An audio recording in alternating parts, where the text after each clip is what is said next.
Before we conclude, I do want to ask you about one other aspect of process, which is meditation. Meditation is interesting to me because when we close our eyes, as most meditations are done, and we focus on our brain has no sensation. Like if we... I wouldn't say we focus on our brain. Oh, or we focus on something other than our normal experience. How would you define meditation?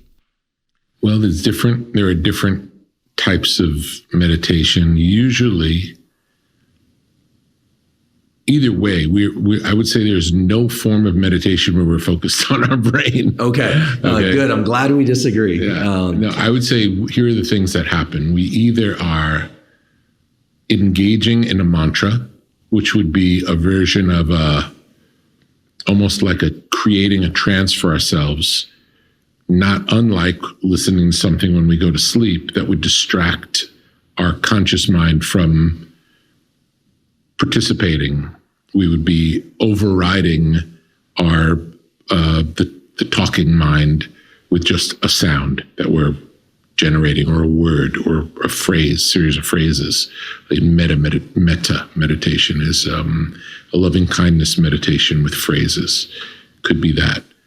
Or it could be focused on the breath.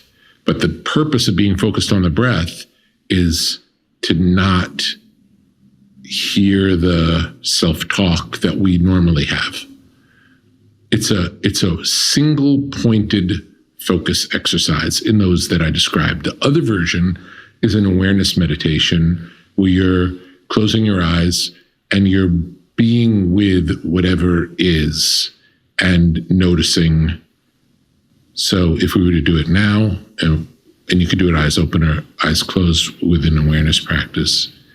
But the first thing that I would do is I would feel, I feel a little ringing in my ears. It might be from the electronic equipment around us, and I don't mean that I hear the sound. It's like a vibration. I hear cars passing in the distance. See what else comes up. I can feel a feeling in my chest. I can feel this part of my face, not sure why. Feels like it's related to my jaw. More car sounds. I'm aware of a little feeling of warmth. So now I would say the room feels a bit warm. I wasn't aware of that before when I wasn't just being with what's happening. I feel a little itch on my left shoulder. So that would be an awareness practice, which is another kind of meditation where you're just paying attention to what's going on. There's no story. There's no this means this. None of those things. Just like an inventory almost of everything that comes up when it comes up. And you do that for a period of time.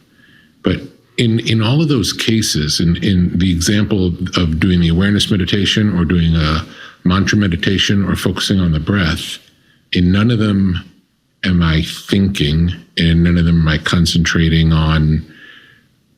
I'm being aware of sense perceptions in the awareness one, or in the other meditations, I'm doing a practice so that I'm not aware of thinking about anything else. When did you start meditating, and how often do you meditate now? I learned when I was 14, and I started with TM, and that's probably the meditation that I've done the most in my life, and I come back to, although I tried many different kinds, and also different physical forms of meditation, Tai Chi, things like that. I meditated for 5 or 6 years, and then I stopped when I went to school, to university, and then I started again several years later. And when I started again, I realized how profound it was in me that I had done it when I did it. So I usually have some sort of a practice. In some ways, the beach walks could be a form of meditation. But for me, typically I would wake up, it'd be the first thing I would do during that sort of in-between time maybe go out in the sun, close my eyes and meditate before starting my day. If I'm doing it twice a day, the second time would probably be right before dinner, if I'm doing it on a regular schedule. Then if I find myself on an airplane, I might meditate for an hour, or I can remember one time meditating the entire flight from New York to LA. It was a great opportunity to do a deep dive. And time passes, you lose track of time. You don't even know.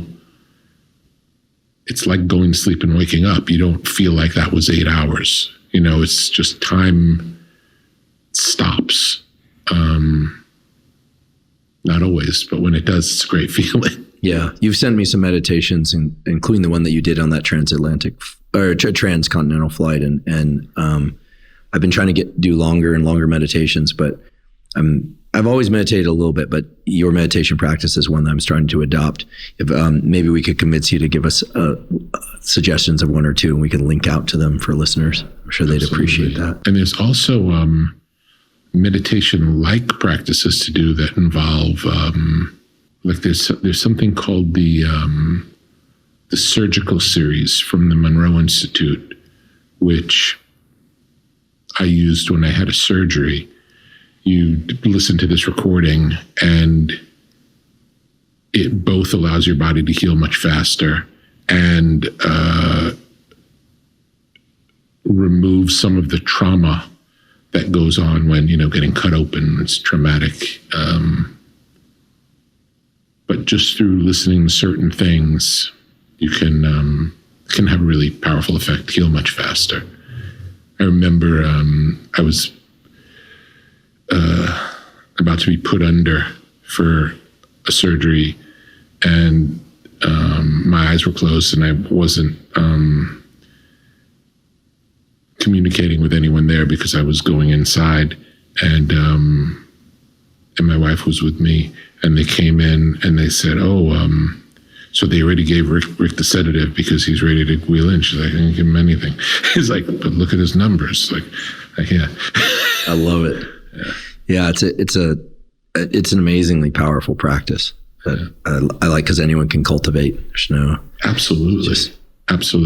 There's no good or bad version. It really is just, if you learn a technique and show up and do it, it works.